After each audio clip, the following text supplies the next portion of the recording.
Yo, what's going on, everybody? It's your boy back once again with another video. Make sure you subscribe to the channel. Before I even get started, please subscribe now. Get more videos like this. It motivates me to make more videos, which is why I'm urging y'all to subscribe to my channel. We only got 4 teams left in the playoffs. It's going to get really exciting from here on out. The Spurs and OKC is probably going to be the best series of the playoffs. I hope. I hope. But enough of that. Now, I never felt so guilty about being right. And this isn't a video to talk about how right I was and this and that. That's not the purpose of this video. But, you know, I got a lot of slack over the last week or so. So let's just backtrack everything, right? Last video I made, or I don't even, what was it? Game 4? I don't remember. But after game 3, I literally said on Facebook that those 2 turnovers by Cade Cunningham really gave these Cavs the confidence to where they feel like, okay, excuse me while I burped for a second, I just got done eating. But it gave them the confidence of, oh, we beat them in game 3, we can win game 4 at home, I'm sure, right? Game 4 happens, win a blowout. Now it's, oh, we can actually really win this series. You know, it's tied 2-2. We got to win one on the road, which I've been saying the Cavs haven't won a road game up to that point. And I said, if the Cavs are going to win this series, they have to win one on the road. I mean, that was already going to happen anyway because they were the underdog, but still. And after game 4, I bet with my barber on the Cavs win the rest of the series out because I said 5 through 7 you're going to have experience as far as, you know, playoff experience when it comes to certain scenarios like games 5 through 7. So I said, sadly, I got the Cavs in 7. And I got a lot of feedback from that. I had a lot of people telling me, you know, it's really the ones here, you know, since I'm in Michigan. I had a lot of people tell me, oh, you're wrong and this and that. You know, you don't know what you're talking about, all this other crap. When I had people telling me the Pistons were going to sweep the Cavs, I'm never going to get over that because, you know, I like I said, I just don't understand how you guys go from watching how that first series went to all of a sudden they're playing a better team than the Magic, and all of a sudden it's, oh, Pistons finna sweep the Cavs. Like, where did we come up with that crap? But I still wanted to be wrong because, you know, I'm really rooting for this team, this Pistons team. But looking at the team and how it's set up and how it's constructed, I just had the Cavs winning in 7. A part of it was because they have better big men than the Pistons. Part of it is because they have more shooting than the Pistons. And then also they have more star power in Donovan Mitchell and James Harden, which is really saying a lot if I have to rely on James Harden and Donovan Mitchell over this Pistons team. But I just haven't had the confidence to, you know, to be like, oh, I got the Pistons this matchup and this and that. You know, I had the Pistons winning in 5 last series. I was completely wrong. And then I said in this, I think the last video, or, you know, when we made these predictions, I had the Cavs in 7. And I got a lot of feedback from it. I couldn't be more guilty of being, like, right. Because I told y'all this. I told y'all. And it's not, like I said, it's not for me to brag, but I'm right. But we just have to start setting more realistic expectations. You know, because the talks before the season even started, right? I said if there were a chance for the Pistons to contend in the East, it would be this year. I said the Knicks, the Cavs, and the Pistons, not in particular order. Knicks, Cavs, and Pistons have the best shot of winning the East.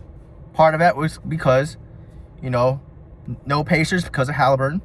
No Bucks because of, you know, later on in the season, you know, Giannis, you know, in his situation, Dame was out with the Achilles tear, ends up getting traded, so that really didn't matter. Then you also had, you know, I didn't have Boston, you know, making the playoffs, let alone being a 2 seed.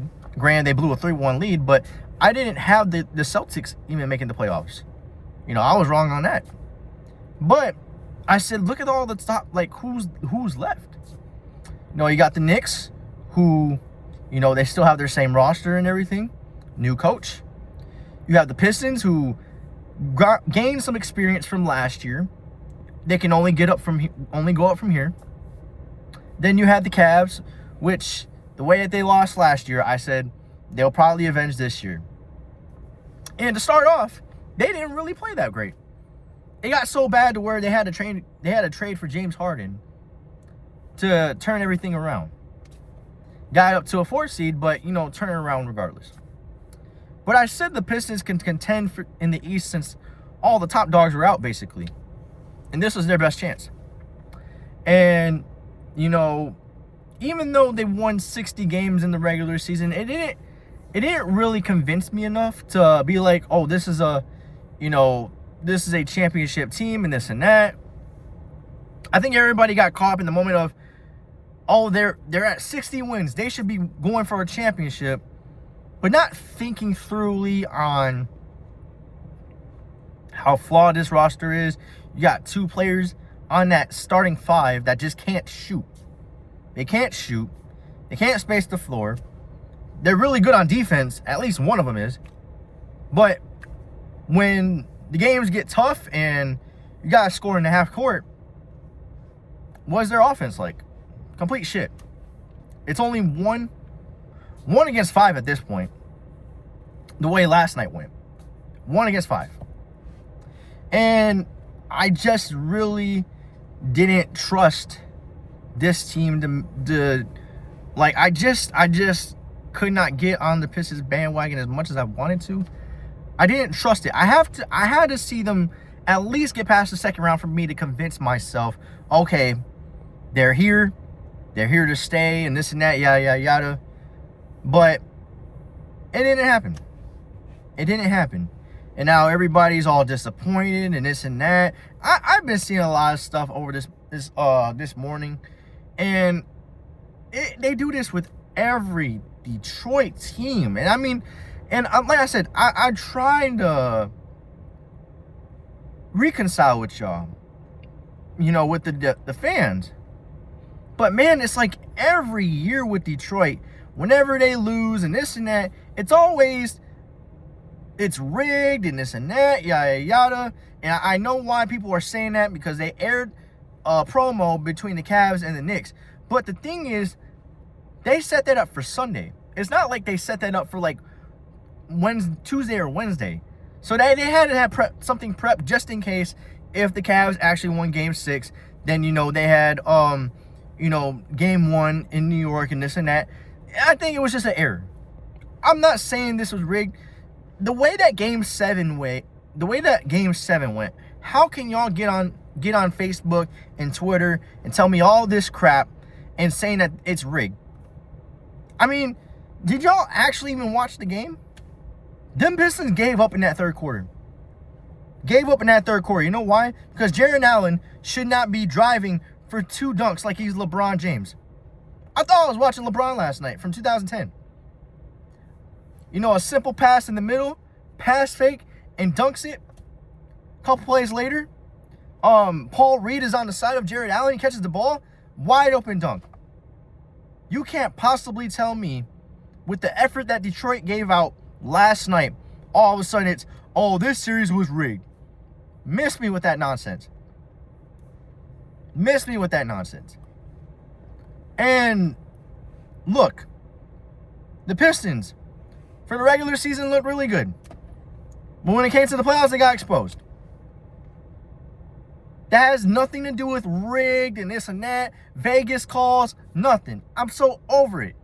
Every year Detroit loses, whether it's the Pistons, the Tigers, the Lions. It's always something that's rigged and this and that. Can never take the L comfortably. They can never take accountability and this and that. Like, this is why they don't take us seriously. This is that loser mentality talk I was talking about. They're good for 1 or 2 good seasons, and all of a sudden it's a winning culture. When they forgot, a couple years ago, they were on a 27-game losing streak. And we were irrelevant for like 2 decades. We're just another tanking team trying to find success until, something comes up. I look at all the drafts that happened and looked at who we got. Stanley Johnson, KCP, Jaden Ivey, which he was promising until he got traded. Well, actually, before he got hurt and then got traded. The best pick we got from Detroit, as far as lottery picks and draft picks, was Cade Cunningham. Because we were nothing before him. Literally. But all of a sudden, we have one or two good seasons and all of a sudden we're a winning culture? When the fans are saying this nonsense that is rigged, it doesn't come off as winning culture. It comes off with this loser mentality. And I'm so sick and tired of it. Look, we lost by 30. I don't know what y'all want me to say. I really don't know what y'all want me to say on here. The Cavs are the better team. That's all it needs to be. There's nothing wrong with that. There's legit nothing wrong with saying, oh, the Cavs were the better team than the Pistons. It just happened to go to 7 games because they were both equal. It was who wanted it more. And who really wanted it more was Donovan Mitchell. Which I'm going to give him props right now because,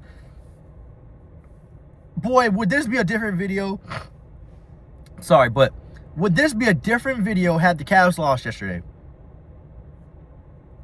Had the Cavs lost last night, I'd be going off on James Harden. I'd probably be telling him to retire. I'd probably say, Donovan Mitchell-led teams cannot get past the Eastern Conference Finals. They're just not contenders when Donovan Mitchell is leading your group. But today, I wake up, I'm giving him praise because, the whole conversation with Donovan Mitchell was, he can't distribute and this and that, or he's got to rely on ISO shots and can't get anybody involved. First 2 plays of the game. Dish off to Jared Allen, dish off to Mobley, 2 dunks. That was a good sign. And I think after seeing that, I was like, you know what? They're going to look really good if Donovan Mitchell can start distributing like he did, the first 2 plays of the game. He finished off with 26, 7, and 8. Can Detroit just not give Cleveland their props? It's always got to be, oh, it's rigged and this and that. It just gives me a headache. Like, whenever a team loses, and look, somebody can say I'm not the one to say nothing because, we played against OKC, and as much as I talk about the refs and this and that, with how that series went, I still came on here and said the Lakers are just not good enough. Even if Luka played, I don't think we were good enough. And there's just, because of these high expectations y'all have for them, and now you guys are just disappointed today. I know there's a lot of people just disappointed and upset. Was I disappointed when the Lakers got swept? No. I expected that. I told y'all I expected that. Y'all are not going to get to me if y'all are going to say, oh, the Lakers got swept, LeBron got swept, this and that. It's not going to bother me. Because I knew this was coming. You're not fooling nobody. You're just making yourself dumb by just repeating it to me. But, to get on here and look at 60 wins and just be like, oh, they're a straight championship team when, I'm not trying to downplay Detroit's success. I'm not trying to. But can we admit that, the bottom of the East is just god-awful? Getting wins against the Wizards, the tanking Wizards, the tanking Nets, the tanking Bucks, the tanking Pacers. Then who we have in the West? The tanking Jazz, the tanking Pelicans, tanking Kings, tanking Mavericks. There's a lot of tanking this year. Detroit just happened to look good because of that. But what some of y'all don't understand is they're not getting the reps that they want. They're just coasting through the games and just being like, oh, okay. But when it comes to playoff time, you're going to actually play against the top, the best of the best. And that's when it shows, the inconsistencies, the flaws, and the offenses and the defenses and stuff like that. Then you're also going to have to play against coaching. So, as much as I want to wake up this morning and make a video about, how the Pistons, they made a believer out of me, they didn't. And that's just something that's just something that the Pistons fans and Detroit fans has got to deal with. They make a couple more tweaks to the roster, some lineup changes, because they can't have that same lineup start anymore, bro. I don't think putting Asar Thompson and Jalen Duren in the starting lineup is just going to work. It would have worked in the 2000s. Even then, I don't think it works because Jalen Duren is 6'10". But they need to find another scorer. Get a couple 3-and-D guys. Unless Asar Thompson develops a jumper this year, get a couple more 3-and-D guys and have Asar come off the bench. Get a Torrey Craig or a Bruce Brown. If you want to go further, go get Trey Murphy. But Asar Thompson cannot be your starting small forward. He just can't. I've seen a couple plays where he was literally at the basket and don't want to at least do a floater because he's scared to score. Because he doesn't have ability to score.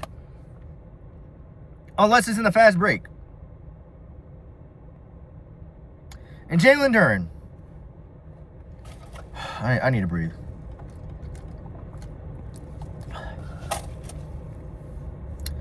Do I dare say that Jalen Duren looked like DeAndre Ayton last night? Hell, do I dare say he looked like DeAndre Ayton this postseason? He looked completely awful. Part of it is undersized for a center. He's 6'10". Part of it also is he doesn't have no outside game inside of like 10 feet. I seen him shoot mid-ranges just like Russell Westbrook. I said, let him be. Let him be. Who's scared of a Jalen Duren mid-range? Nobody is. Who wants to contest that? Nobody. It's like if he shoots a mid-range, you live with it. And he makes it, you live with it. He shoots a 3, live with it. But that's not gonna beat you. Jalen Duren. And we had a conversation. I don't remember if I spoke on this on one of these videos, but we spoke on this when we were having this hoop session, that someone told me, like, y'all gotta stop letting these narratives get to y'all head and this and that about Jalen Duren. I said, bump that. He's not good. Those were fake stats. 20 and 10, fake stats. Especially when you're playing against tanking teams. When it comes to the playoffs, playing elite players like, players like Evan Mobley, who's 7'1". Jared Allen, he's been in the league for 8 to 9 years. Then you're going to start off playing against Karl Anthony Towns, if we were to got further. Karl Anthony Towns. And let's just say, for God's sake, you got to the finals. Wemby, Hartenstein. Are you kidding me? Chet Holmgren. They're going to cook the shit out of Jalen Duren. Jalen Duren, dude. I mean, my God, man. I'm not signing him to no max. If I'm the Pistons, I'm not signing him to a max. That would be the biggest blessing of his life, the way that he played in that postseason, if he got the max. Because that's the last max he gets. Unless he somehow improves his jumper and can actually rebound. And I knew that was going to be a problem in this series because Mobley and Jared Allen are just bigger than Jalen Duren. Jalen Duren is your starting center for the Pistons, and he's 6'10". What are you going to do with that? When Evan Mobley's 7'1", 7'2", and have a wingspan of 7'9", 7'10". That's not going to do much. Then you got Jared Allen, who's probably got more weight on him than than Jalen Duren. Probably got 40 pounds, 40, 50 pounds over him. That's not going to do anything. Jalen Duren starting at your starting center is not going to do anything. You know, you might have to trade for a guy like, you know, I know it's not going to happen. I'm just saying for if the Pistons want to, you know, be better. Trade for somebody with the skill set of Porzingis.